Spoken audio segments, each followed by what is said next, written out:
வணக்கம். குரு பயிற்சி பலன் 2026.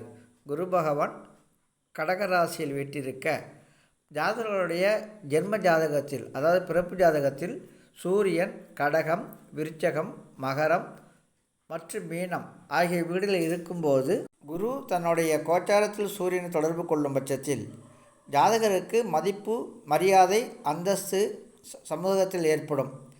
பதவியில் இருக்கின்ற ஜாதகர்களுக்கு பதவி உயர்வு ஏற்படும். தந்தை மகன் உறவு மேம்படும். ஆண் குழந்தைகளால் பெருமை உண்டாகும். புகழ்பெற்ற மனிதர்களின் தொடர்பு இவர்களுக்கு கிடைக்கும். இவர்கள் சற்று கோபத்தை குறைத்து கொள்ள வேண்டும். ஏன்னா சூரியன் வெப்பம் இல்லைங்களா, குரு ஜாதகம் இல்லைங்களா, 2 பேர் சேரும்போது கோபம் வரும். அந்த கோபத்தை கொஞ்சம் கண்ட்ரோல் பண்ணிக்கணும். ஆக மொத்தம் இந்த ஆண்டு மிக சிறப்பாக அமையும் இந்த அமைப்பு உள்ளவர்களுக்கு. நன்றி, வணக்கம், சுபம்.